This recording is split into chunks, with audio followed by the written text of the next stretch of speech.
The Irving Black Arts Council welcomed 5 acclaimed area artists to the Irving Arts Center for a highly anticipated annual event. This exhibit, Connections, is our 2023 Black History Annual Exhibit. The theme was a statement on the importance of the visual arts, but it also specifically addressed the artists cultivating the next generation of artists. One of the reasons we chose the theme Connections, because as you can see, there are connections between the artists. The exhibit paid tribute to established artists like Frank Frazier. I was at the very first show they had here many years ago.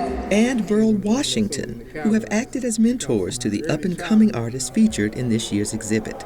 They included clay artist Irving Green, who combined her love of history with her chosen medium. I was given an opportunity to research slave potters in Texas.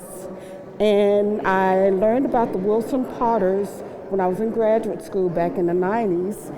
And I've been looking for them since then. She found samples of work from their Reconstruction-era business, which she faithfully reproduced in a collection she created in their honor. If you notice on the labels say H. Wilson and Company Revisited.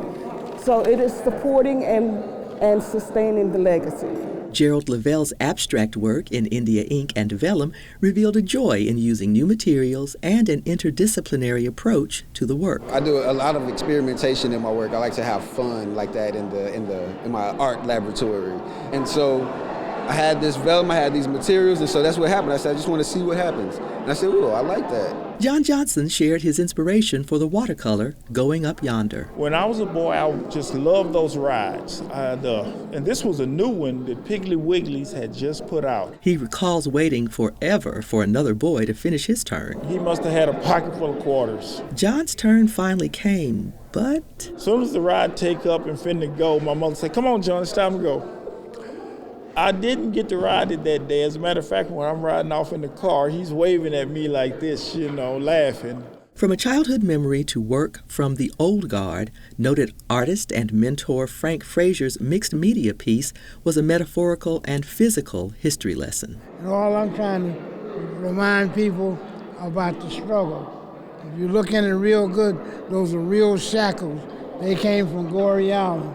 That sand is the actual sand that came from Goree Island where the slaves came from. Another venerated artist, Burl Washington, also paid homage to history, with portraits of little-known figures only recently come to light. Well, I wanted to do a piece on Bass Reeves for quite some time. He was the U.S. Deputy Marshal of Oklahoma Territory. In the background, you have the Oklahoma Territory, which you have Kansas at one end, Texas, and all. This is the territory that he was patrolled. They patterned a Lone Ranger after him as well. 40-plus works of art from 5 talented local artists celebrated Black History Month and honored history, legacy, and community. This is Kathy Whiteman reporting. If you missed this year's exhibit, check out the virtual tour at irvingartscenter.com.